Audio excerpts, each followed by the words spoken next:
station.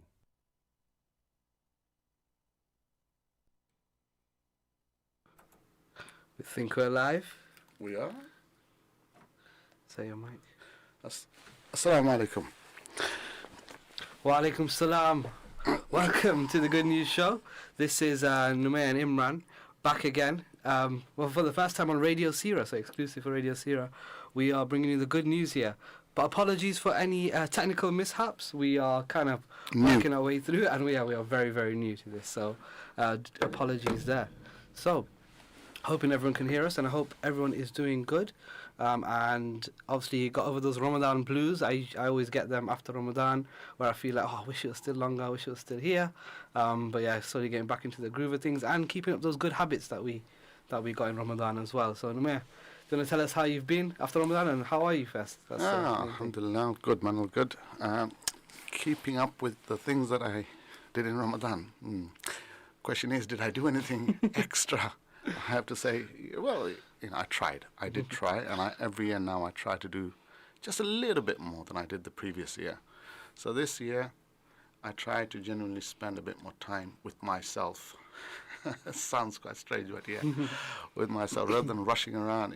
I have a bad habit when I have work the next day, or when I have a tour coming up and so on. I tend to pile everything up till the last minute, and same thing with Ramadan. I said, in the last 10 days, I'm not going to pile on anything. I'm just going to get on with whatever I can. I'm not saying I was doing ibadah 24/7 or anything, don't get me wrong. Yeah. But, fasting was good. I love fasting. I even said to my wife today, maybe I should just continue fasting 4 or 5 days a week. Yeah. Keeps me away from the fridge, the chocolate stock. My children feel sorry for themselves once I rummage through their chocolate brown.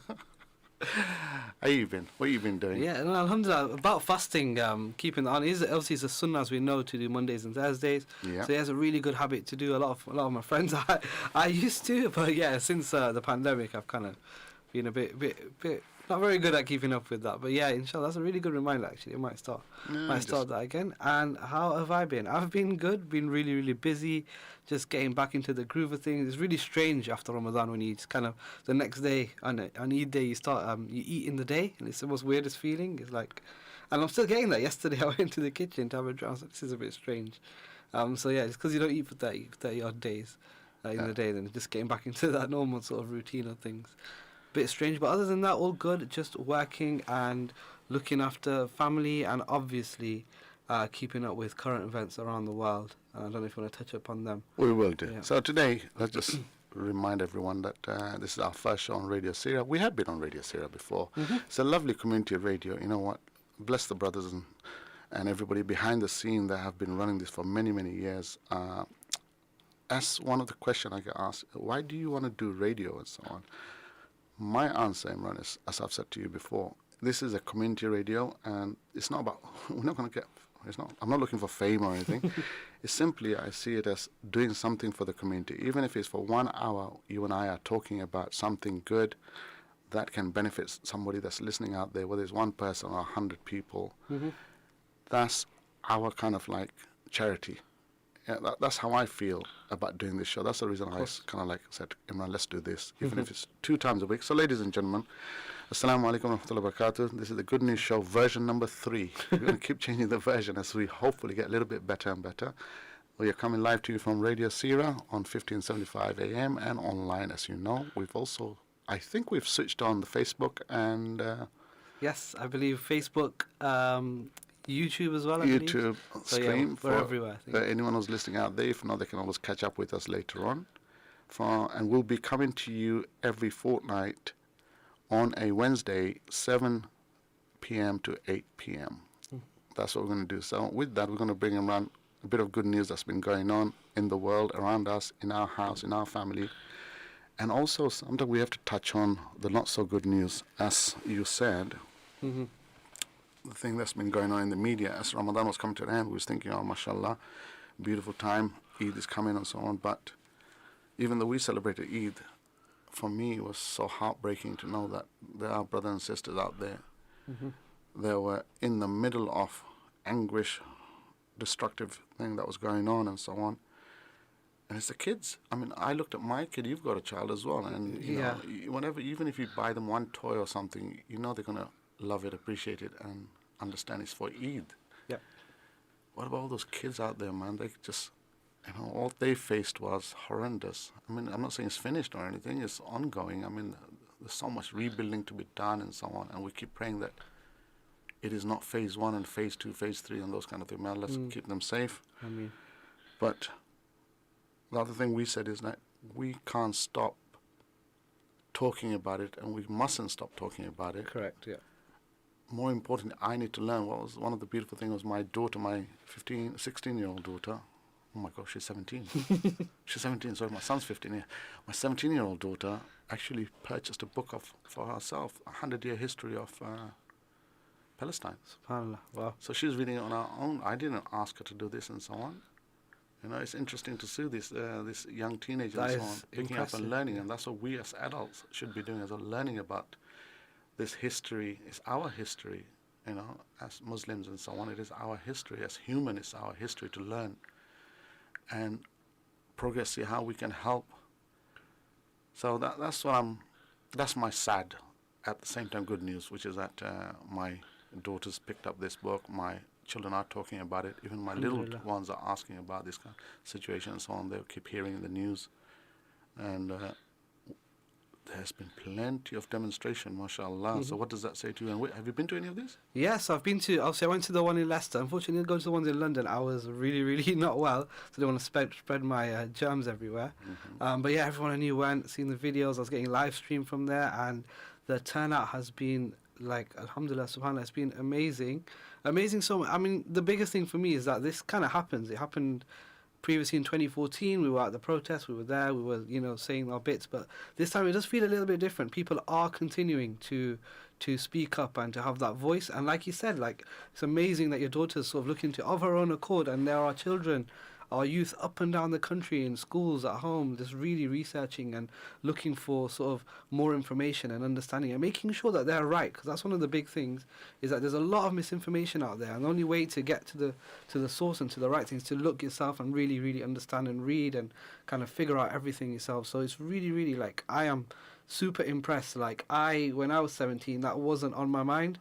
So it's amazing to see some of the kids right now who are really putting my generation to shame, in the sense that they are on it, they're on the front lines, and they're really, and not just shouting or screaming about what's going on, actually having constructive debates with people who they know and people who they talk to their teachers and they talk to their friends and kind of explain things. And I've seen things online. I'm part of social media groups, and I do see the conversations that happens, and a lot of the times it's the older folk who are getting really sort of aggressive and angry, and the younger ones who are really sort of talking with a level head, and that is, yeah, super impressive for me. It is. And what you said about when it was in our youth and so on, if any of these kind of things happen, I can't even recall. I mean, other than apartheid in South Africa, in which I came to this country at the age of 8, and obviously it was ongoing. Back home, I never heard about apartheid. I didn't even know where South Africa was. Yeah.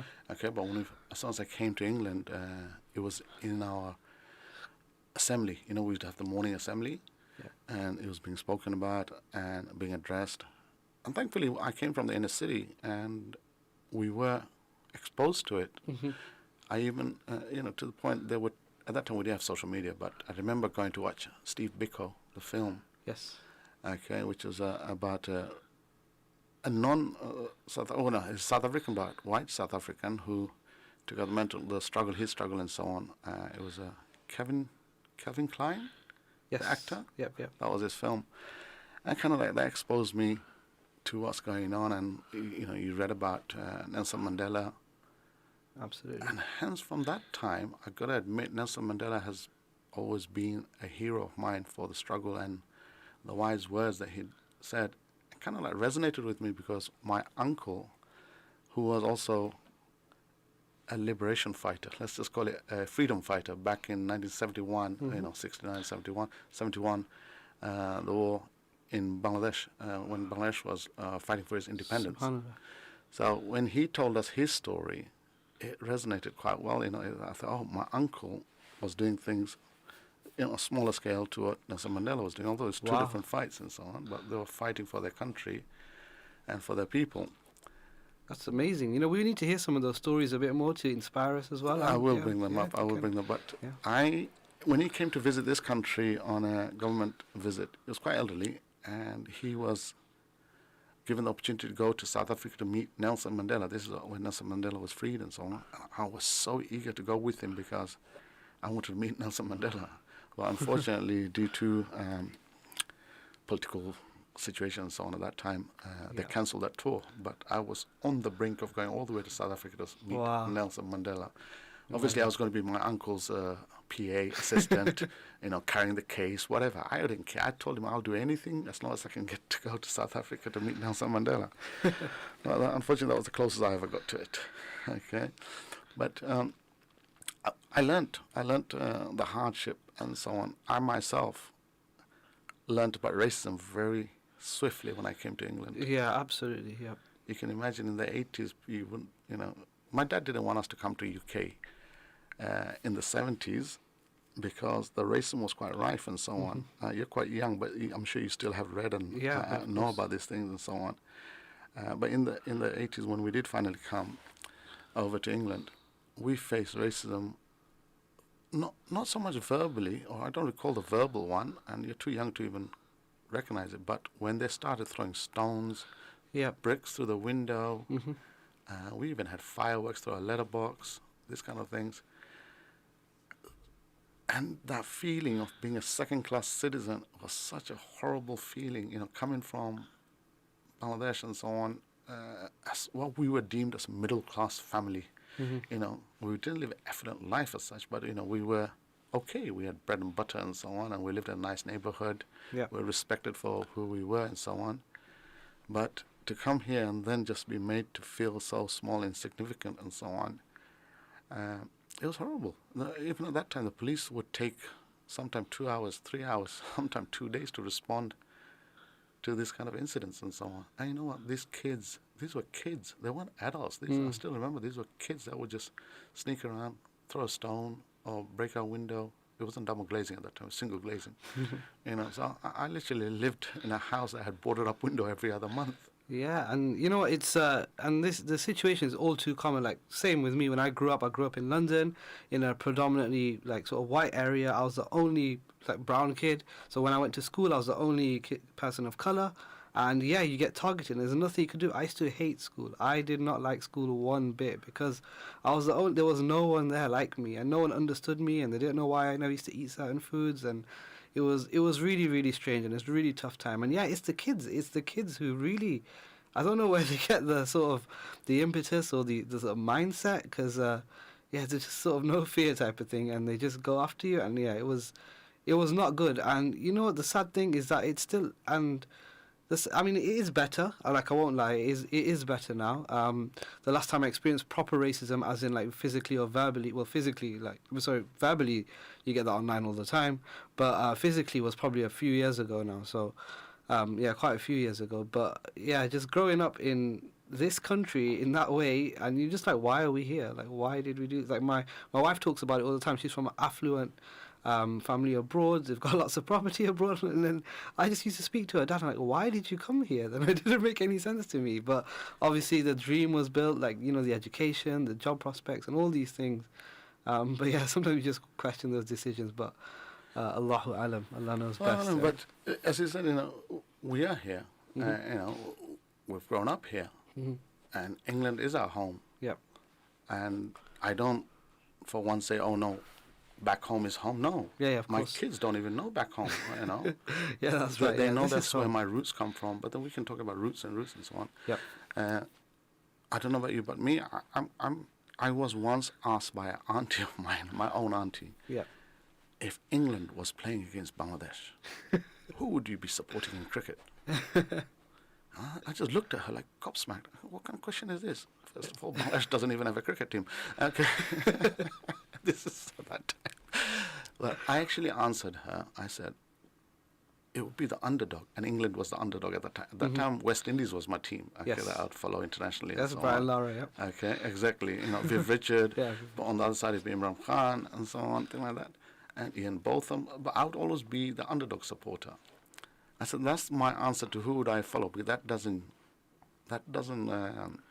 write my CV as to if I'm British enough or not. Funny enough, I think Norman Tebbit came out with this or something. Yeah. Yeah, I don't know if you recall that far back, but he came and asked a question. And you will show how British you are if you support England.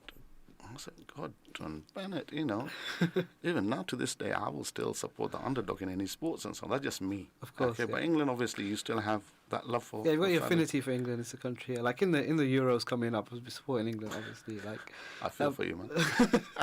but yeah, the underdog story is the one that really kind of grips it, and it gives it a bit more sort of meaning to what's going on as well when it's the underdog. Yeah. Whereas if you just choose the team that's winning, that's a bit boring. Isn't it? But all of this, I mean, Imran, I can only talk for myself. Mhm. The amount of racism I suffered or any injustice that I've suffered and so is nothing. It's Mhm. nothing. I Yes. have got such a blessed life. Alhamdulillah. I've got a roof over my head. Exactly. I don't think about my roof getting blown up or my going out on the street and being harassed by a police. Actually, on that point, you know what? For the last 20 years, 30 years, I've not been stopped by the police once. I mean, I've been stopped, but it was a bit weird. Yeah. Well, no, I know other friends have been and Yeah. so on. You get the Yeah, search. man, that is cool. Like, and yeah, that is something, right? You're right. Like, we are blessed. Like, as much as we want to complain about things, there are a lot of positives, and we are blessed, and we have a roof over our heads. We don't have to worry about crossing the road. I was able to come here today. That's a blessing in itself. So Absolutely. when you're thinking about our brothers and sisters, yeah, it really kind of takes it back. And right now, the way news is reported on social media and the internet, like, you see everything. You see everything instantly as well. And yeah, it's just heartbreaking. Like, sometimes I'm just close my eyes and I can't even look anymore because I'm just like, this is just too much. And I'm like, no, it's not. It is too much, but I need to see. I need to, show support. I need to be there, because it is very easy to say, you know what, this is really bringing me down, affecting me on a daily basis, and it is. It makes me wake up, and when I'm praying Fajr or when I'm dua before Maghrib, I'm like thinking of the people of Palestine, and it is hard to see, but we still have to stand up and use our privilege that we have to speak up and to stand up for those people. I like that. I like what you said there. Use our privilege, as we do have a lot of privilege and so on. And I take, I touched on the fact, I went through the apartheid regime while I was in my primary into my secondary school, and I saw the change. At the beginning, I thought, after watching these kind of films and documentaries, I thought nothing's ever going to change.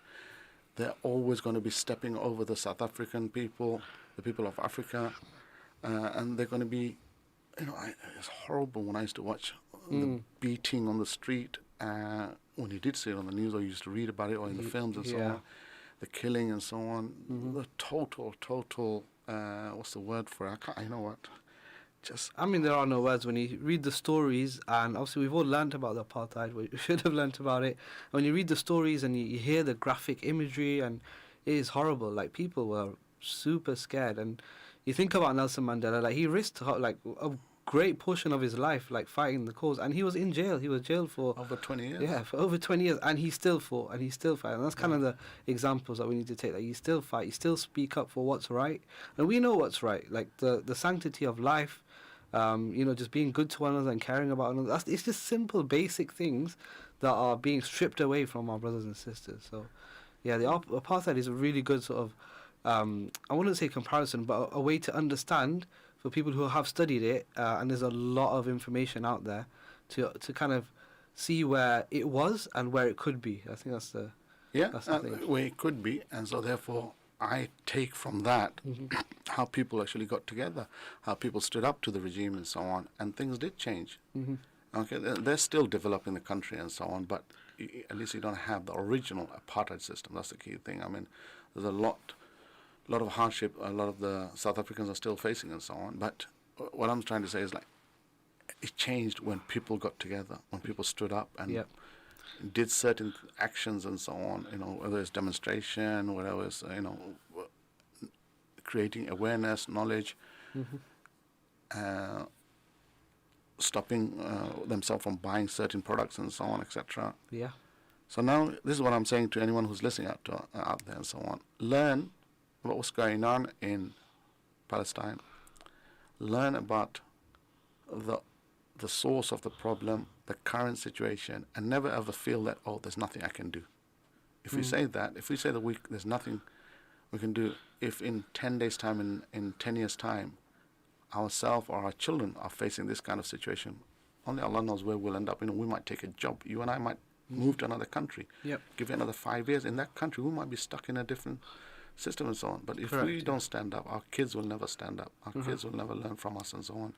So we've got to stand up for when things are unjust and is wrong, blatantly wrong, and help in whatever where we can. So that's it. That's the key thing, is learn from the past and do, even if it's small steps. You were thinking about going to our local demonstration? Yeah, just after this, we're going to a local demonstration. I'm sure everybody's heard of what's happening around the Elbit factories and things like that. But and a very good point, a really good friend of ours made is that okay, there's no more people on the roof. Everyone got really excited and really they were showing a lot of passion and a lot of care about what's going on. And just because those people are not on the roof anymore doesn't mean that some of the atrocities still taking place, and some of the things that we're standing up against isn't stopped. It hasn't stopped. That hasn't stopped anything. So we have to go there again. So straight after this, I will be heading down just to show some support and some sort of just be there. I mean, it's a little we can do. If you have sort of the health and the ability to go, then I would suggest it. There's one thing I'd like to bring up about around protests actually, is that before I was quite scared to go to protests. I was really worried about sort of safety, and I was worried about what's going to happen, and will the police do things and all that sort of stuff. But if you go with a group of like-minded people, or you just kind of make sure that you are there for the protest, I'm pretty certain you're not going to get caught up in any trouble. I've taken my three-year-old to a couple of protests, the BLM one, and then the one in Leicester that we had a week or two ago. Yeah. I think it was just the last day of Ramadan actually, after the last show. And it was like he was able to sit there, he hold his sign, and just sort of just taking what's going on. And when I explained it to him in the future, this is what it was for, it was a big thing. So before, like I say, if you're scared to go, don't worry. I know a lot of parents are worried about their children going. I've heard that a lot. A lot of teenagers want to go to these protests, think, are they going to go to trouble? Are they going to do this? They're going to do that? What I would say is there's always an option to go with them. That's the best option. That is the best option. Educate them. But yeah, there are a lot of elders around, a lot of people around. You can call upon us. You can find our details as well if they want to join together and go together in a sort of organised and responsible manner. Then I'm more than happy to facilitate that as well. So don't be scared to go. I used to be really scared, but the importance of the subject is way beyond anything else. So through experience, it is okay, as long as you make sure that you self-aware and you understand what's going on and why you're there. Everything's going to be okay. It's really good points you're making there. We all have had our reservation for something or other, but now I think we have to step out of our comfort zone and do the right thing, go forward. We can't just keep on expecting the other person to stand up for us. It's always, yes, but somebody else will go. It's a bit like voting, isn't it? Yeah. So-and-so vote. And then when you don't get what you need for your community or in your area, in your country, you're like, maybe I should have voted. Yeah, absolutely. Be part of the solution. Be part of the solution. That's what I say to myself, first and foremost, and to anybody out there. Be part of the solution. And we, as the Muslim community, we need to be a stronger part of the solution. We have to educate ourselves. We have to let our children get educated in the right way and encourage them to learn about politics, history, so they can be a voice, not just something at the back of the room. I want my children to be in the front of the room. I would love my children to be policymakers, advisors, and so on to the government. Absolutely. The reason is this is what we need. We really fall short on this. Yeah, we do. That is where we are. We need to but encourage our youngsters to follow those fields and say it is important. We take a step back, and I understand why. Is that we had to kind of build a base for ourselves. There's a lot of like I said, a lot of racism going on. We couldn't walk the streets safely, but we're at a different stage now. We need to change our thinking. We're not stuck in the past. Islam is a religion of sort of intelligence, a religion of Allah subhanahu wa ta'ala has given us these brains to use, and we have got some really, really smart youth, and we should encourage them to, like, pursue these things, like you said, like policymakers, and then we can really have a voice, because right now we are we are here campaigning against people who, they can just ignore us. They can turn the TV off and just carry on. Like, that's where we're at. Whereas This is it. we need people who are going to listen. Who are going to listen. And I will give credit to people like sort of John Ashworth, who did speak out straight away as soon as he saw some of the things. He did put it out on Twitter. We've got Kirk Master as well, who has said lots of things about Palestine and the situation. And you know what? It is scary for them as well, like, because they're putting their things on the line Sticking as well. their neck out. But this is it. It can't just be that one or two people. Yeah, We ourselves have to do it. We have to encourage other people to do it. that's right. Even if you write to your MP, to anybody and so on, even if you feel that these people never listen or never read your email or your letter and so on, you know Yeah. what? One of those letters will go Mm-hmm. through. It will, it might change their heart, their mind, and so on, and might and will. I mean, John Ashworth. I mean, I didn't expect any kind of response, to be honest with you, but I was I didn't. Yeah. quite surprised. Yeah. I'm not taking anything away from the man because I don't know him personally. I just know him as a Yeah, of local. course, he's a local MP for this area. That's right. Yeah. I have written to him about other matters, but I'm really pleasantly surprised. And what I don't want people that are listening out there to feel is what I sometimes feel: a form of block, a form of frustration. Mm-hmm. It's like, oh, nobody's ever going to listen. Nothing's ever going to change. We have to change ourselves. I know it's so easily said, and even Islamically, Allah will only help us if we help ourselves. But He has plans, Absolutely. and our job is to strive for the best that we can do. Just like self-awareness. I mean, it's very easy for me to move this down to a very low level. Mm-hmm. This Ramadan, we said, what did we do? Well, I said, I've got a lot of mental blocks and so on that I put in front of myself, and sometimes I procrastinate.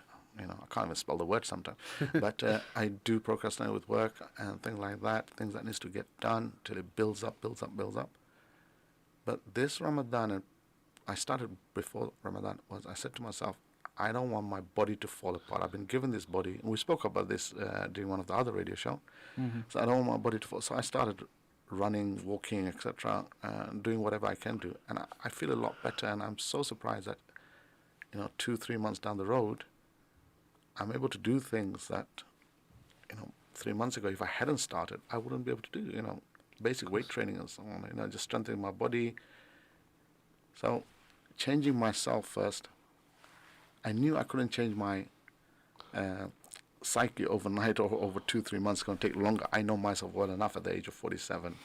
Okay, but one thing I do know is that the body responds very quickly. It has a memory. The muscle has a memory built in. If you've done something in the past, it comes back. And if you haven't, you can start training the body to do things. Likewise, once you've got that. So for me, I'm moving forward with the health and so on. Mm-hmm. And also I'm trying to change my mindset to slowly. I mean, before I used to have, I don't know about you, do you do a to-do list? Yeah, I have it. Yep. And how many things do you have on a to-do list to do?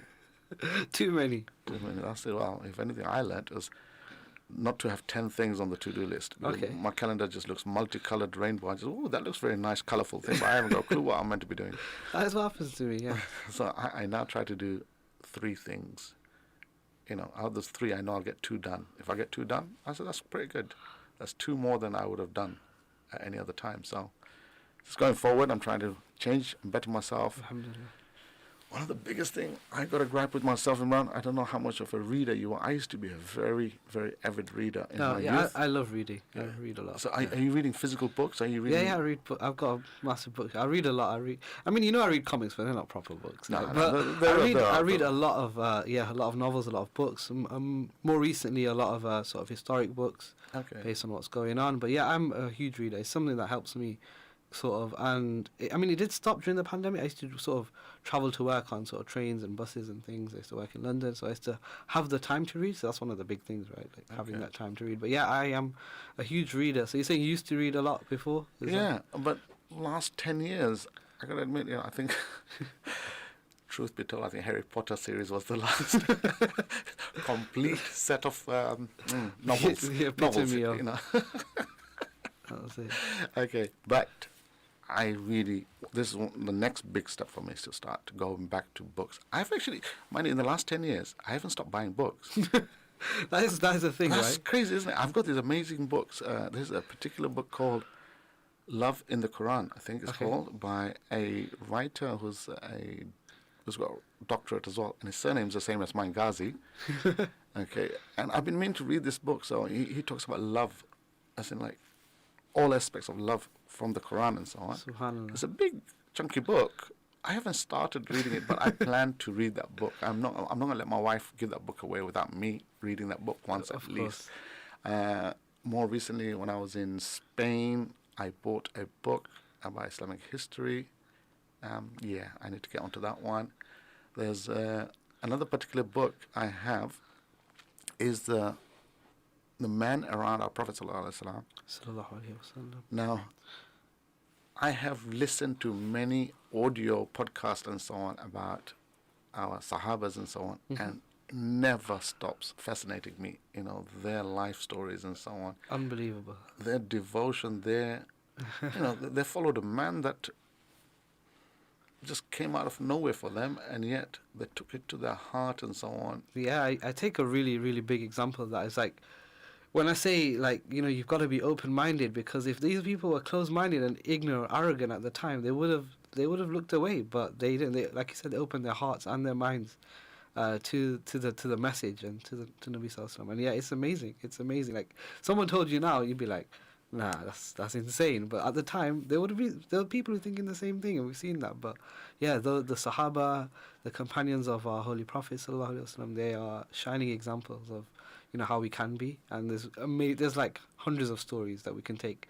lessons from as well. So yeah. Yeah, we actually have to read. That's the thing is, we actually have to read and understand about all the different individuals. You know, learning their names, learning. One of the key things I still remember reading everybody's story, including Umar radiallahu anhu, you know, one of the most famous Caliph, obviously, a very enigmatic figure, very, you know, physically very big and so on. Yeah. You know, until I started listening to the shows about him and so on, I didn't know that. I always thought he was a very wealthy person all the way from birth and so on. Yeah. But he used to look after the camels and sheep and so on, goats, etc. Yeah. for his extended families and so on. And they didn't really pay him very well. Yeah, of course. You know, he came from a very abused background, in the sense, you know, verbally abused by his dad, Yep. his father, and so on. So, so much you can connect to very easily once you know. But if you don't know, you just think, oh, everything was hunky-dory. Yeah. But he went from that, he went forward, and all the different things he did. He's known for being physically strong, verbally very strong, yet they said he is one of the most soft-hearted person Subhanallah. from our history and so on. So I always like that, you know, big, huge man, but humble, constantly crying to Allah subhanahu wa ta'ala, trying to do the best for everybody, walking around in the night time, checking on everyone. I mean, even his journey to Islam was something to be amazed by. Like, it's a complete 180. Like, when his journey to Islam is just something to be astounded by, and something to be inspired by. Like, you can come back from the brink if you need to. So Allah subhanahu wa ta'ala is always looking out for us and loves us. Like you said, the book about love, the reason it's that big is because Allah subhanahu wa ta'ala loves us, and there's so many times He's told us in the Quran about it, about that love and about that, you know, that mercy. And I was listening to a sheikh, and he said about Allah subhanahu wa ta'ala's mercy, that when we die, there's a lot of horror stories about what's going to happen to you, but what you don't realize, Allah loves us so much that He's going to be looking through your whole life to give you to find reasons to take you to Jannah, because He wants to see that, you know, that piece of good. So you hear these hadith about people doing one little bit of good, and that takes them to paradise, and it's because of that, because Allah just loves us so much. And yeah, he loved the Sahaba like tenfold, and you've seen that in some of the stories there, like Umar radiallahu anhu, and how he came to Islam, just made that decision sort of on the way. Yeah, it's just it's a beautiful thing, and yeah, definitely something we need to learn from. Just quick, I was gonna say we are sort of over our time for our break, so we're gonna have a little short 5-minute break, and then the last 15 minutes we'll carry on, inshallah. If that's okay. So we'll see you very, very soon.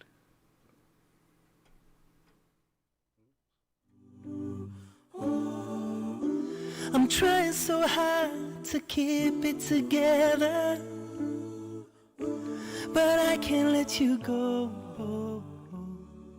I'm gonna miss you so much, so my world's crashing over. The smell of your clothes that I hold in my hand reminds me of the gentle, beautiful girl sent for the world to see. Doing your best despite the hardships. You never gave up, no. Always with a smile, you say we'd go on together. Whenever there was darkness, there was you, the light of an angel shining through. To Allah we belong, to Him we return. As I carry you peacefully home, I whisper,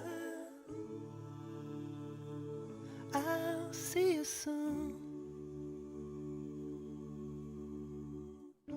The sound of whispered prayers and cries of mourning, the hugs of so many strangers, but I'm still falling. Will I ever hear you call my name again? I wanna hear you say, hey, hey, it's gonna be okay. This is not the end. Whenever there was darkness, there was you, the light of my angel shining through.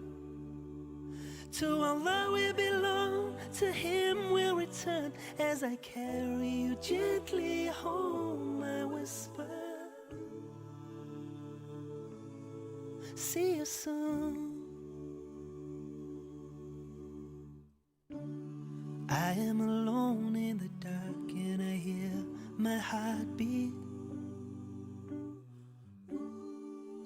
If I close my eyes, I can feel your arms around me. Everything I see through your eyes. This was never a goodbye. I'm living with your smile, my love, safe in my heart. 'Cause whenever there was darkness, there was you, the light of my angel shining through. To Allah you belong, to Him you return. As I carry you peacefully home, I whisper, I'll see you soon.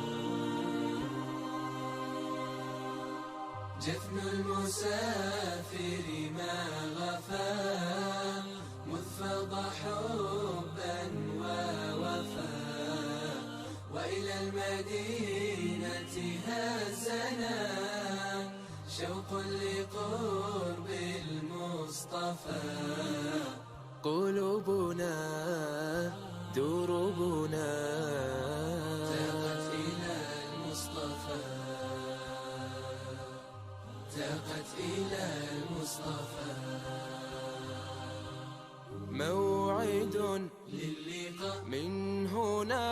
أشرقا والدرب زان مع القرآن ارتقى شاننا في المعالي ارتقى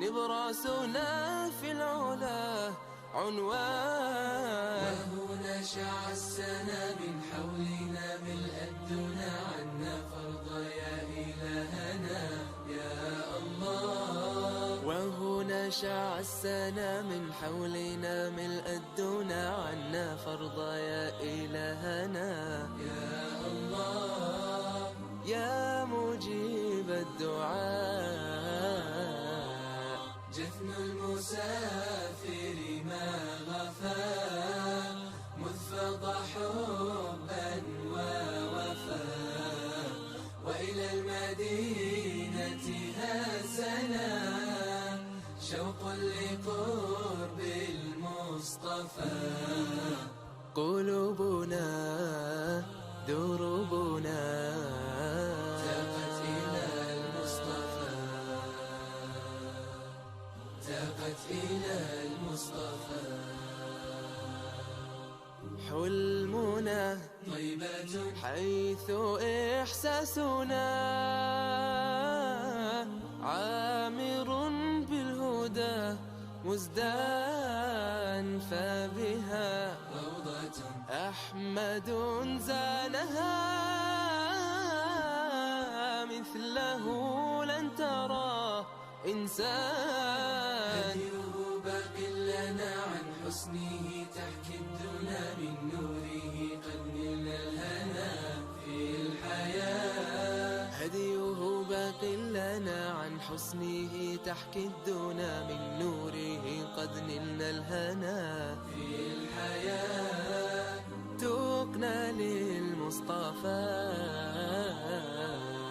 جفن المسافر ما غفا مذ فضى حبا ووفا وإلى المدينة هزنا شوق لقرب المصطفى قلوبنا دروبنا تاقت إلى المصطفى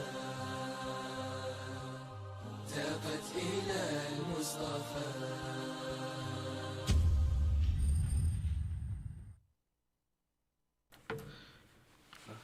Okay, assalamu alaikum wa rahmatullahi wa barakatuh. Dear listeners, we are back on Radio Syria 1575 AM and online on your Facebook, YouTube, and anywhere streams, all these other different places. Yeah, and radiosira.com. I noticed that I was listening to some a show earlier today. Through radiosira.com. So that's a cool way to listen to. I'm glad. Am I on? Yeah. Can you hear me? You Just should. put all the microphones up just in case there's any other microphones. There you go. Well, third microphone on. All the microphones for you. I have been on Radio Syria, where I forgot to press the button. When you don't press the button, nobody can hear you at the other end. Yes. So on. All good. So we were talking about learning from our Sahabas and so on. We touched on Umar radiallahu anhu. In no way, shape or form am I, knowledgeable enough to give you succinct information about our Sahabas, but it's the little snippets. Like one of the most famous thing about Abu Bakr is that he would be the first one to any good news in giving. Umar would always say, yes, I want to do something, and then he would hear the news that Abu Bakr has already gone and given that in charity. So that brings me on to charity. These lives have been destroyed, and they were already in a very bad state, very serious situation out there in Gaza and so on. So if you cannot go and stand in demonstration, or even if you do also give what you can, whether it's £1, £10, £100, whatever you can. Support the charities that are out there, genuinely have been working on the ground pre-Ramadan, post-Ramadan. Find out from your friends and family which charity is doing some great work out there they're helping to rebuild, they're helping to feed. One of the most important thing I can say to you is support anything that is medical. I personally, I wrote about this on Facebook. I mean, okay, only very rarely I write a little bit on Facebook. I went out to see the refugees of Syria on the border between Turkey and Syria, and this one, I saw many people, but this one particular I think she was about 10 years old, this girl that stood out. I went to a medical center where they were trying to help the children. This is for specifically for children. This 10-year-old girl I was introduced to and so on, she did not speak one word. So when I asked the medical staff there, they said, look, there's nothing wrong with her speech, her muscles or anything, but they believe it is the shock of maybe, because they haven't found her mum and dad. So possibly the shock of having seen them killed due to the bombing and so on there, that she has withdrawn and stopped speaking. And I've heard of similar cases like this in Gaza as well. You know, there's only so much a child can take.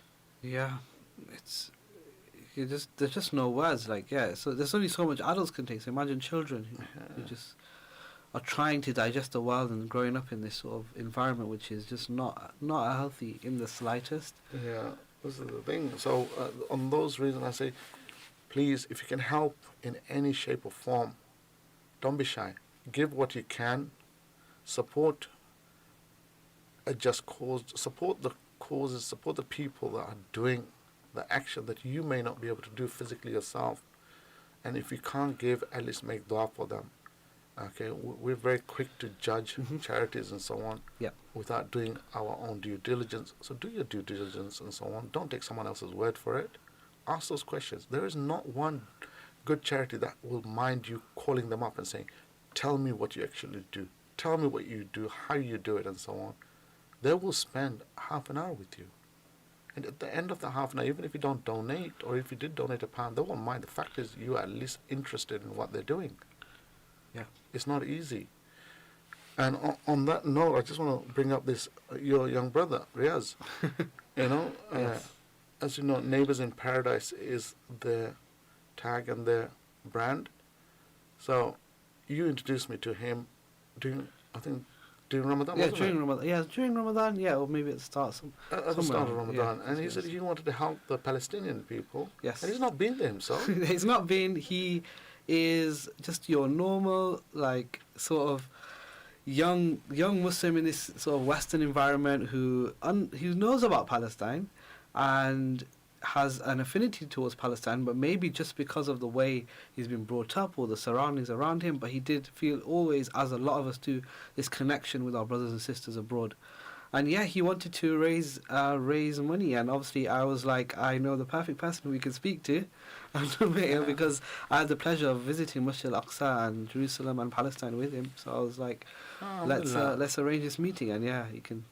So he went from designing a T-shirt with a map of Palestine with this beautiful artwork on it, and for whoever was donating, he was giving a T-shirt to them and so on. So there was something substantial, tangible, and so on. And he had a small target, and he'd even put it out, as he said, publicly, as in like he just people that he knew and so on. SubhanAllah, even before everything kicked off in Palestine and so on, people were donating very generously. But with all this, they have donated so much, and mashallah to this young man. Look, if he didn't take the action, these funds wouldn't have come in, and these funds are being used for the right reason and so on, through the right path and so on. So alhamdulillah, may Allah bless him, give him plenty of reward and so on. So I just want to give him that shout out again, Neighbours in Paradise. So if you guys want to look it up on Instagram. Yeah, it's on Instagram. They've got a GoFundMe page, and I think very soon they're going to release a website, because the demand for the T-shirts, there's a little bit of a story around the T-shirts, is that they're just not your average charity T-shirts with big logos and big letters, you know, that sort of thing. Is my brother's background is graphic design, and he wanted to create sort of imagery with a sort of a message. So if you look at the T-shirt itself, and we'll post some pictures up inshallah, the image itself is of the map of Palestine. it's made out of roses, and in Jerusalem, where Masjid al-Aqsa is a golden rose. He's got barbed wire around the around the map as well to obviously signify what's going on. He's got the wall and the cracks going through Palestine as well. So there's a lot of deep meaning behind it. And there was a message that he shared with me the other day, and it was from a lady who has two young children, a daughter and a son, I think, or maybe two daughters. I'm not sure. She sent a message saying, "Oh, I was crying looking at your design," and I was like, "That's a bit strange. It's just a design, right?" She goes, "Oh, I've been trying to explain to my children what's going on in Palestine, and I couldn't really explain it up until I got your T-shirt and saw your design, and then I was able to explain the intricacies behind the design, and now they understand what's going on." And I was like, subhanAllah, like even if you didn't raise any money, you got the message across to people. I was like, that is amazing. So one thing, so that is a difference, and I will just shout out his sort of alhamdulillah his, and tabarakallah his graphic design skills there. So if you can find Neighbours in Paradise, really feel free to shout them out. And it just kind of brings me on to a point that, learning about Palestine and the struggles and that doesn't have to just be through the news. It doesn't just have to be through historic books. It can be through T-shirts. It can be through film. It can be through media. There's so many things out there. There's comic books. There's a comic book called Palestine. There's a short animated film called Palestine based on the comic as well. There's like so many things like we can learn to educate ourselves. So whatever medium that you prefer, I guarantee you there's something there to help you. Yeah, absolutely. Open your eyes and your mind and your heart. That's the key thing. I think today takeaway is that let's educate ourselves about Palestine, about all the things that's going on in the world. But Palestine right now is where they need our help the most. So have a look at it, learn, see how you can help. Yeah. For me, the easiest way is to tell you about Neighbours in Paradise on social media. Look it up on Instagram, Neighbours in Paradise. Such a beautiful, simple thing. Inshallah, Allah will make us neighbours in paradise for the good that you do and so on, for the good that He's done. Okay, that's the key thing. So today, we'll bring our show to an end. It's our first show on Radio Zero for 2021. May Allah give us a tawfiq to carry on with this on a fortnightly basis. Ameen. And our whole theme is always about good news. And today I feel we have spoken about something heavy, but still the good news is that we expressed the need to learn and move forward, educate our children, educate ourselves, educate our neighbors, be ready to answer a few questions to our friends at work and so on. Yep. And if they start attacking you verbally and so on, are you just going to, what are you going to do? No, so you stand up, right? You're not going to, if somebody attacks me verbally for standing up for human rights, I think that's just ridiculous in itself. Yeah. But what we do is we educate ourselves, we make sure we know what we're going to say, we make sure we know our standpoint, our argument. We can't just shout things without any meaning behind it. And that is, Islam teaches us to understand sort of what we're talking about. It says understand the Quran, understand all the things you're learning. So when we do talk about things, make sure that you are clear in what you're going to say and how you're going to say it. Educate yourself, arm yourself with that knowledge so people can understand, because we know that it's a human rights issue. We know what is going on there. Many of us have been to Palestine and seen it on the ground, what is happening, and how, the checkpoints, and you can't go on certain streets, and it's just insane how, one set of people can walk on the street, and I can walk on the street, but the people living there can't. That is just, it's mind-blowing. So yeah, what I'd say is if anybody does do anything, you've got your support of your brothers and sisters here. If you want help and knowledge, if you want to brush up on your knowledge, feel free to reach out to us. We've got lots of literature, lots of people in the know. We've got we're in touch with lots of different people who inshallah, can help you with that you as spoke about a workshop, inshallah, coming up soon in Leicester. Inshallah. That's Wajida. Yep, she's your go-to for Palestine knowledge. She's got every book you can think of in her house. So subhanallah. If you want to get some of that knowledge, and if you want your young children, especially I would definitely point your young daughters towards her way. She can really sort of connect with them as well. So we've got a lot of good people and a lot of really knowledgeable people just within miles of us. So it's we're blessed. So let's call upon that. Let's let this bring us together as well as bringing us together for one cause. Just as a whole, as one ummah, we need to just come together. That's what On that last note, you know what? I applaud the non-Muslims that have stood with us and stood with the Palestinian. Yes. So, in some sense, non-Muslims have done more yeah. in certain ways and so on than we could have ever done. But alhamdulillah, we all Yeah, absolutely. working towards a good thing. We are running out of time, Imran, so Yes. it's been a blessing that we've got this opportunity to talk. Inshallah, we'll be back in 2 weeks' time. At this time, 7 till 8 on radiosira.com, as well as online, as well as everywhere else. So Everywhere, inshallah, yeah. people will join us. The news is coming up. So we shall take our leave today. And whatever good news you have, please get in touch with us. We will share it on the radio next week. Assalamu alaikum wa rahmatullahi wa Assalamu barakatuh. alaikum, everyone.